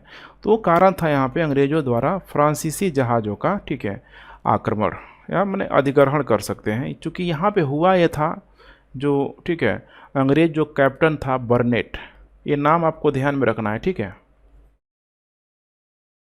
बर्नेट ने क्या हुआ था, तो ये जो मद्रास के आसपास क्षेत्रों पे देख रहे हैं यहाँ पे, इन सारे क्षेत्रों पे देखा जाए तो फ्रांसीसियों का यहाँ पे, ठीक है, अच्छा खासा कंट्रोल था, खासकर पौंडीचेरी की तरफ यहाँ पे देखा जाए तो बर्नेट ने यहाँ पे क्या किया था, तो फ्रांसीसी जहाज़ों पे कंट्रोल कर लिया था, फ्रांसीसी जहाज़ों पे यहाँ पे अधिकार कर लिया था। और फाइनली, ठीक है, कर्नाटक युद्ध यहाँ पे छिड़ गया। अब नाम तो है यहाँ पे कर्नाटक युद्ध, लेकिन ध्यान रखिएगा, ठीक है, नाम है कर्नाटक युद्ध क्योंकि कर्नाटक के क्षेत्रों की तरफ यहाँ पे लड़ा गया है। कर्नाटक के क्षेत्रों इन द सेंस कि, ठीक है, ये जो इलाका है पहले ये जो कर्नाटक क्षेत्र यहाँ पे हुआ करता था, ठीक है, इन सारे क्षेत्रों की तरफ इन सारे मुद्दों को लेकर यहाँ पे लड़ा गया, इसीलिए इसको कर्नाटक युद्ध के नाम से जाना जाता है। अब इसका थोड़ा बैकग्राउंड आप लोग समझने की कोशिश कीजिए। जैसे कि यहाँ पे देखा जाए अंग्रेजी और फ्रांसीसियों के बीच प्रतिद्वंदता, बिल्कुल यहाँ पे सही है, चूँकि अंग्रेज और फ्रांसीसी, चाहे हम लोग बात कर लें अमेरिकी उपनिवेश को लेके, चाहे हम लोग बात कर लें भारत को लेके, हर जगह ये लोग एक दूसरे का क्या था, हमेशा ही कड़ा प्रतिद्वंदी के रूप में लोग रहा ही रहा है। ऑस्ट्रिया की राजगद्दी का उस समय मामला भी यहाँ पे छिड़ गया, ये भी एक काफ़ी इंपॉर्टेंट कारण इसको माना जाता है, ऑस्ट्रिया के उत्तराधिकार को लेके। अब एक उत्तराधिकार को लेकर जैसे फ्रांस है ऑस्ट्रेलिया का सपोर्ट कर रहा है, तो ब्रिटेन उसका पूरी तरीके से अपोज कर रहा है। ये भी एक बहुत बड़ी समस्या थी। कर्नाटक की राजगद्दी का मसला, मतलब ये मसला ऐसा था कि दोनों को, फ्रांसीसियों को और अंग्रेज़ों को आग में कूदने का मौका दे दिया कि चलो आग में कूदते हैं, जो सबसे अधिक ताकतवर होगा वहीं उस आग से निकलेगा और भारत के बहुत क्षेत्रों पे, बहुतायत क्षेत्रों पे क्या करेगा, अपना अधिकार करेगा। तो नाम का था राजगद्दी का मामला, लेकिन वाकई में देखा जाए यहाँ पे तो फ्रांसीसी और अंग्रेज़ दोनों चाहते थे कि इस राजगद्दी के मामले को लेकर, ठीक है, कितना अधिक हम लोग यहाँ पे लाभ कमा सकें। तो यही काफ़ी इंपॉर्टेंट है, ध्यान रखिएगा, ठीक है। अब यही होगा फ्रांसीसी जहाज़ों पे, जैसे बर्नेट यहाँ पे, ठीक है, कंट्रोल करेगा फ्रांसीसी जहाज़ों पे, ठीक है। तुरंत यहाँ पे बदले में इस समय जो फ्रांसीसी गवर्नर होता है डुप्ले मॉरिशस शासक होता है, ठीक है। मॉरिशस शासक से सहयोग लेके पूरे के पूरे उन मद्रास के क्षेत्रों को देखा जाए तो एक कंट्रोल में कर लेता है डुप्ले। मद्रास उस समय अंग्रेज़ों का अधिकार में था, लेकिन डुप्ले अब उसको अपने अंडर कंट्रोल में यहाँ पे ले लेता है, ठीक है। अब फिर समस्या यहाँ पे होती बढ़ते जाती है, लंबी चौड़ी यहाँ पे कहानी है। फिर वो अपने कंट्रोल में लेगा, उधर अनवरुद्दीन का मामला यहाँ पे आ जाएगा, ठीक है। वो अपने पुत्र को यहाँ पे भेज देगा कि जाओ भाई, जो वादा किया था उसने क्षेत्र को, मद्रास को हमें नहीं दिया। फाइनली थोड़ा सा यूरोप में, ठीक है, इस स्थिति कुछ अनुकूल होती है और फाइनली एक संधि होती है 1748 में, जिसका नाम है एक्स सैपला संधि। इस संधि के माध्यम से, ठीक है, पुरानी जो व्यवस्था थी उसको पुनः बहाल कर दिया जाता है, अर्थात मद्रास कह सकते हैं कि अंग्रेज़ों का कंट्रोल था, अंग्रेज़ों को वापस यहाँ पे दे दिया जाता है। फाइनली ऑस्ट्रिया का जो उत्तराधिकार का युद्ध ख़त्म धीरे धीरे हो जाएगा और कर्नाटक युद्ध की भी यहाँ पे समाप्ति हो जाएगी। टाइम पीरियड की बात करें तो 1746 से लेके 1748 के बीच कर्नाटक का युद्ध हुआ है। कर्नाटक युद्ध किन किन के मध्य यहाँ पे लड़ा गया, किन किन के मध्य लड़ा गया? बहुत आसान सा जवाब है, ठीक है। कर्नाटक युद्ध अंग्रेज और फ्रांसीसियों के मध्य यहाँ पे लड़ा गया था, ठीक है। जैसे कि इसमें आपको एक नाम है, डुप्ले का नाम आपको ध्यान में रखना है, ठीक है। डुप्ले अनवरुद्दीन को यहाँ पे मना लिया था, ठीक है, कि अगर हम मद्रास पे कंट्रोल कर लेंगे तो उसके बाद तुमको हम मद्रास को दे देंगे, ठीक है। लेकिन डुप्ले ने जैसे मद्रास पे कंट्रोल कर दिया, मतलब किया, इसने अनवरुद्दीन को देने से यहाँ पे मना कर दिया। अनवरुद्दीन बौखला गया और अपने पुत्र, ठीक है, महमूद खान को, महमूद या महफूज भी इसको बोला जाता है, ठीक है, महबूज खान को भेजा कि जाके, ठीक है, डुप्ले से क्षेत्र, ठीक है, लेके आओ। और जाएगा और, ठीक है, लगभग, ठीक है, उडयार के निकट, अडयार भी बोला जाता है, उडयार के निकट युद्ध होगा और इसको मुंह की खानी पड़ेगी, वापस से लौट के आ जाएगा, ठीक है। सूची 1 को सूची 2 के साथ यहाँ पे सम्मिलित कीजिए। जैसे प्रथम कर्नाटक युद्ध है, प्रथम कर्नाटक युद्ध में क्या हुआ था, खुद आप लोग को ध्यान होगा। प्रथम कर्नाटक युद्ध में एक्सला सैपले की संधि हुई। तृतीय कर्नाटक युद्ध में क्या हुआ, तो पेरिस की संधि से अंत हुआ था। द्वितीय कर्नाटक में युद्ध क्या हुआ था, अनिर्णित रहा था। और प्रथम मैसूर युद्ध में ब्रिटिश की यहाँ पे हार हुई थी, ठीक है। तो जहाँ पे कह सकते हैं कि, ठीक है, जो हैदर अली हुआ करता था उस समय, तो एक का हो जाएगा 4, ऐसा एक ही ऑप्शन है, करेक्ट उत्तर हो जाएगा यहाँ पे सी, ठीक है। निम्नलिखित में से कौन सा एक सही सुमेलित नहीं है? सही सुमेलित, कर्नाटक का प्रथम युद्ध 1746 से 48 है, कर्नाटक का द्वितीय युद्ध 1752 से 50 है, ठीक है। जबकि कितना होना चाहिए, 1749 से 54 के बीच, तो यही गलत है। कर्नाटक का तृतीय युद्ध 1758 से लेकर 63, बाकी सब सही है। और पानीपत का तृतीय युद्ध हो जाएगा 1761, ठीक है, बिल्कुल सही है। तो करेक्ट उत्तर हो जाएगा बी। नेक्स्ट, निम्नलिखित में से कौन सा प्रथम यूरोपीय शक्ति था जिसने भू अर्जित करने के उद्देश्य से भारतीय राजाओं के झगड़े में भाग लेने की नीति आरंभ किया था? बहुत आसान सा जवाब इसका भी डुप्ले, ध्यान रखिएगा, डुप्ले, ठीक है। डुप्ली एक ऐसा शासक था जो उस समय भारतीय जो शासक थे आपस में जो लड़ झगड़ रहे थे, उनकी लड़ाई झगड़े से उसने फ़ायदा लेना, ठीक है, मुनासिब समझा। इसके लिए उसने क्या किया, तो वे भाड़े में अपने सैनिक देना शुरू कर दिया, दो, सपोज करिए कि दो भारतीय शासक आपस में लड़ रहे हैं, तो एक भारतीय शासक को भाड़े में सैनिक दे दिया, तो स्वाभाविक सी बात है कि अब उसकी जो मतलब शक्ति है बढ़ जाएगी। अब उसी के माध्यम से धीरे धीरे वो भारतीय राजनीति में क्या कर रहा है, प्रवेश कर रहा है। अब उससे क्या होगा कि पूरी तरीके से जैसे वो भारतीय राजनीति में प्रवेश करेगा तो वहाँ से उसको लाभ मिलना तय है, कुछ न कुछ उसको भूमि का टुकड़ा मिल जाएगा। और वही तो चाह रहा है ना यहाँ पे, भू क्षेत्र अर्जित करने के उद्देश्य से। तो इसीलिए इसका जो जनक माना जाता है, जो राह दिखाया किसने, डुप्ले ने राह दिखाया। लेकिन मज़ा कौन मारा, अंग्रेज़ों ने मारा। ठीक है, डुप्ले की राह पे आगे चल के अंग्रेज लोग चलने लगे। इसी संदर्भ में यहाँ पे ध्यान रखिएगा। ठीक है, एक व्यक्ति का नाम है मालसेन, जीबी मालसेन करके। जीबी मालसेन बोलते हैं यहाँ पे कि उसकी योजना का जो प्रभाव है काफ़ी लंबे समय तक देखा गया। जिस भूमि को डुप्ले ने जोता सींचा, लेकिन उसका वो बहुत अधिक उपभोग नहीं कर पाया, बल्कि उसका जो उपभोग है, उसका फ़ायदा है किसी अन्य क्षेत्र को मिल गया, अर्थात अंग्रेजों को यहाँ पे मिल गया। ठीक है, भारत में फ्रांसीसियों ने अपना सबसे पहला कारखाना निम्न में से कहाँ लगाया हुआ था। फ्रांसीसियों ने सबसे पहला कारखाना, मैंने बताया था आपको, ठीक है, सूरत में। करेक्ट उत्तर हो जाएगा यहाँ पे, ठीक है, ए हो जाएगा। फ्रांसीसी कंपनी की स्थापना, ठीक है, अगर हम लोग बात करें तो उस समय देखा जाए तो लुई 14 यहाँ पे हुआ करता था। लुई 14 का ही है वित्त मंत्री जो था, वित्त मंत्री जिसका नाम है कोलबर्ट, इसका नाम पूछा जाता है कोलबर्ट देखा कि सारे के सारे जो लोग हैं, ठीक है, जा रहे हैं पूरब की तरफ, व्यापार कर रहे हैं, अच्छा खासा मुनाफा कर रहे हैं, और हम लोग अभी, ठीक है, यूरोप तक सीमित थे, अमेरिका तक सीमित हैं। तो यहीं से कोलबर्ट ने यह आइडिया दिया, और कोलबर्ट के नेतृत्व में यहाँ पे फ्रांसीसी ईस्ट इंडिया कंपनी की स्थापना की गई। फ्रांसीसी ईस्ट इंडिया कंपनी का स्थापना 1664 में की गई, और भारत कब आया ये, 1668 में ये भारत आया। ठीक है, फ्रेंच ईस्ट इंडिया कंपनी का नेतृत्व तो भारत में आया। तो उसमें भारत का जो नेतृत्व कर रहा था फ्रांसीसी जो कैप्टन था, ठीक है, कैरो के नेतृत्व में अभियान इसको, ठीक है, भेजा गया, और ये आके सूरत में ही ये लोग सर्वप्रथम अपना कारखाना स्थापित किया।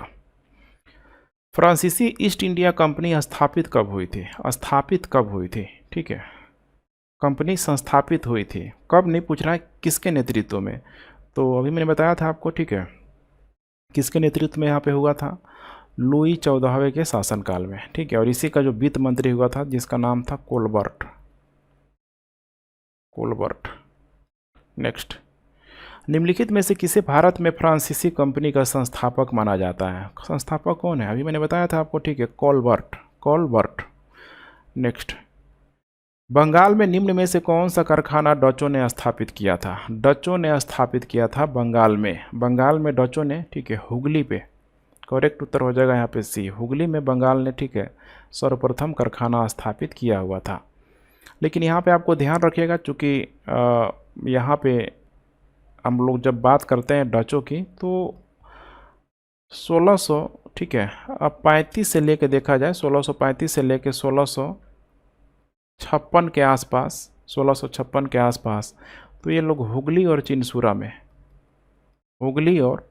चिनसूरा में अपनी व्यापारिक कोठी स्थापित की थी।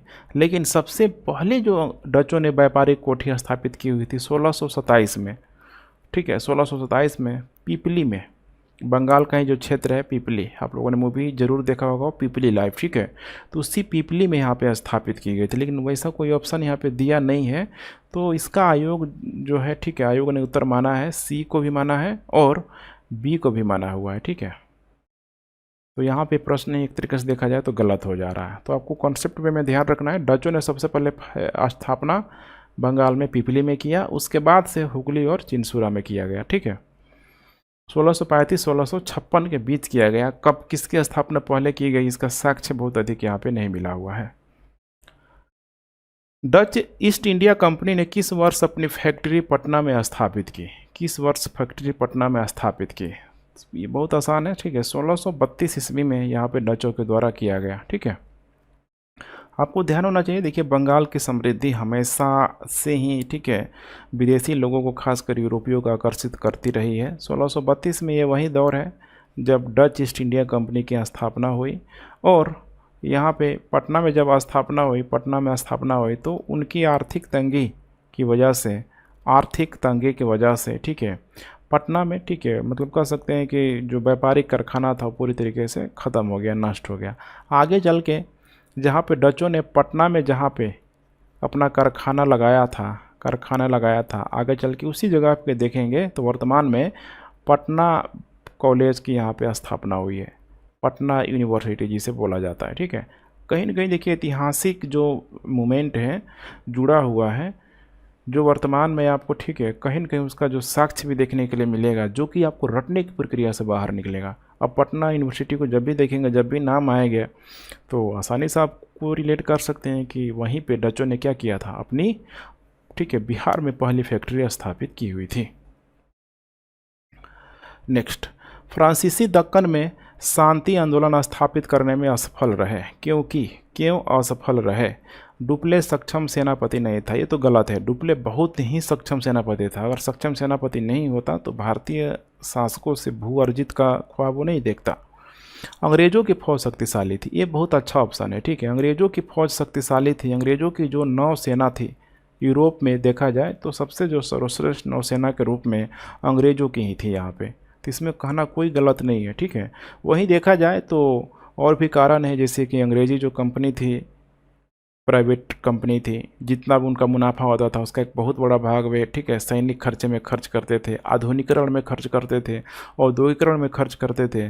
वहीं फ्रांसीसी जो, ठीक है, कह सकते हैं कि व्यवस्था थी, राजतंत्रात्मक व्यवस्था थी, मुनाफे पे अधिक दे के देखेंगे आगे चल के लुई 14, 15, 16 इतना अयोग्य शासक सब आएगा कि पूरी तरीके से फ्रांस को डुबा देगा सब, ठीक है।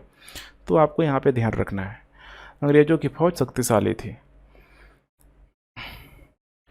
निम्न यूरोपीय शक्तियों ने भारतीय व्यापार में समय समय पर प्रवेश किया, अंग्रेज, डच, फ्रांसीसी, पुर्तगाली। तो नंबर 1 यहाँ पे कौन हो जाएगा? पुर्तगाली, उसके बाद डच, उसके बाद अंग्रेज, चौथे नंबर पे हो जाएगा, ठीक है, फ्रांसीसी। तो यहाँ पे देख पा रहे 1 2 3 4, इसका मतलब 4 2 1 3, ठीक है।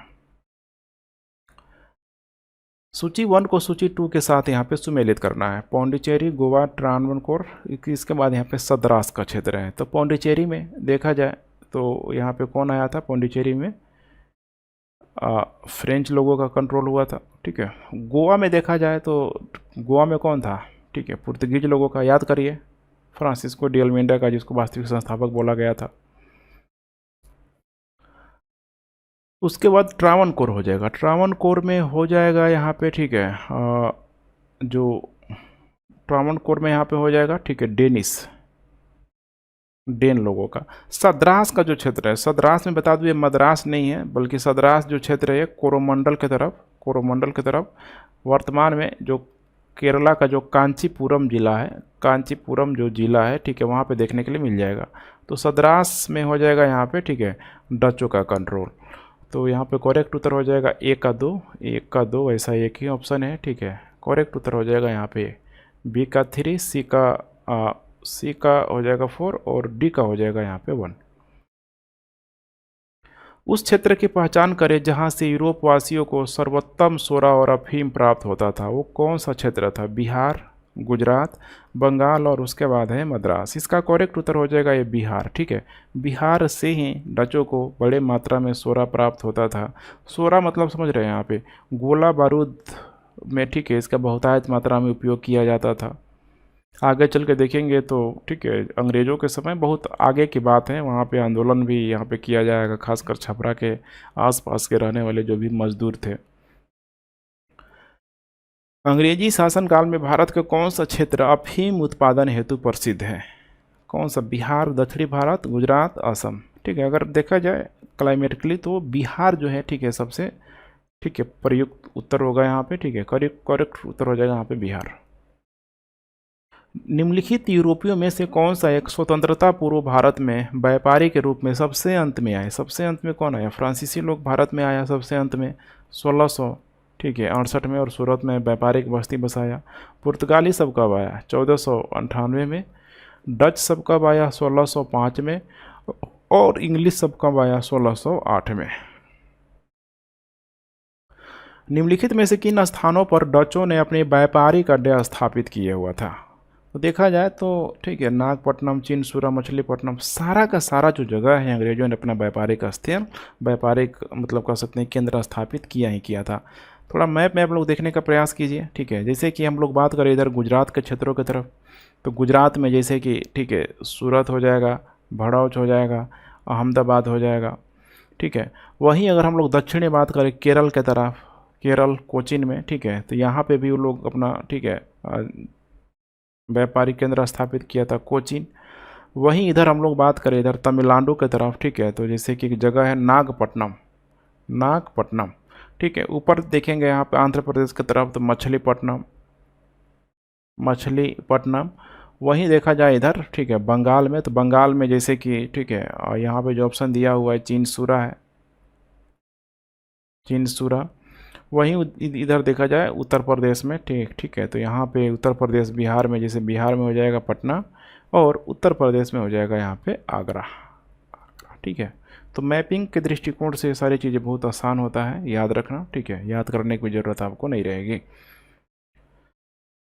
निम्नलिखित पर यहाँ पे विचार कीजिए। पहला स्टेटमेंट है मृदा के स्वरूप तथा उपज के गुणों के आधार पर भूमि राजस्व का मूल्यांकन, युद्ध में चलती फिरती तोपों का उपयोग, तंबाकू और लाल मिर्च की खेती। पूछ रहा है कि कौन सा अंग्रेजों की भारत की यहाँ पे देन थी। जैसे नंबर 1 देखा जाए मृदा के स्वरूप तथा उपज के गुणों के आधार पर भूमि राजस्व का मूल्यांकन, ये जो दिया गया था, ये जो देन था अंग्रेजों के आने से पहले, ठीक है, देखा जाए तो अकबर मुगल काल के अंतर्गत। इसके अलावा सूर्य वंश के अंतर्गत शेरशाह सूरी, शेरशाह सूरी के समय ये सब चल रहा था, तो ये गलत है, ठीक है, मैंने अंग्रेजों के द्वारा नहीं दिया गया था। युद्ध में चलती फिरती तोपों का प्रयोग, ये भी देखा जाए तो मुगल काल के समय से यहाँ पे प्रयोग किया जा रहा था, ये भी नहीं होगा। तंबाकू और लाल मिर्च की जो खेती है अंग्रेजों के द्वारा नहीं बल्कि पुर्तगालियों के देन थी। प्रिंटिंग प्रेस, ठीक है, सब पुर्तगालियों की देन थी। तो कोई ऑप्शन यहाँ पे करेक्ट नहीं है, करेक्ट उत्तर हो जाएगा यहाँ पे कोई भी नहीं।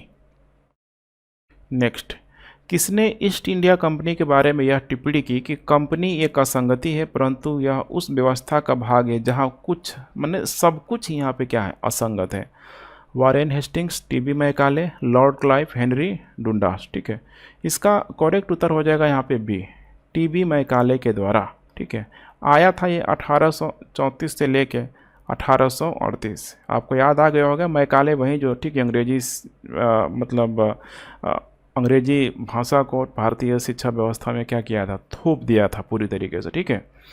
तो 1834 से लेकर 1838 तक भारत की सुप्रीम काउंसिल में, भारत के जो सुप्रीम काउंसिल में ध्यान रखिएगा, ठीक है, यह एक लॉ मेंबर के रूप में भी मौजूद था, लॉ मेंबर के रूप में भी मौजूद था। और वर्तमान में जो हम लोग बात करते हैं इंडियन पैनल कोड, आईपीसी की जो जितनी धारा बोलते हैं उसका पूरा का पूरा जो तैयार करने का श्रेय इसी मैकाले को दिया जाता है। तो सिर्फ और सिर्फ इसकी भाषा को लेके, अंग्रेजी को लेके नहीं जानना इसे, ठीक है, ध्यान रखिएगा। आईपीसी को लेके भी जानना है जो कि मैकाले के द्वारा ही यहाँ पे दिया गया था। एक्सला सापेल की संधि के संदर्भ में निम्नलिखित कथनों पर विचार कीजिए। एक्सला सापेल प्रथम कर्नाटक युद्ध जो हुआ था उसकी समाप्ति इसी के मतलब संधि के बाद से हुई थी। प्रथम कर्नाटक युद्ध की समाप्ति बिल्कुल सही है। अंग्रेजों को मद्रास पुनः प्राप्त हुए भी बिल्कुल सही है। करेक्ट उत्तर हो जाएगा सी, 1 और 2 यहाँ पे दोनों। तो ठीक है फ्रेंड्स, लगभग 54 प्रश्न था यहाँ पे, हम लोगों ने पूरा कंप्लीट कर लिया। अभी शुरुआत ही है, आप लोग तो अपना फीडबैक ज़रूर दें, ठीक है। देखिए सफलता को कोई शॉर्टकट रास्ता नहीं होता है। अगर इन सारी चीज़ों को आप एक एक करके देख रहे होंगे तो आपको आइडिया लग रहा होगा कि सारा जो कॉन्सेप्ट है आपको क्लासरूम में ही क्लियर हो जा रहा है, ठीक है।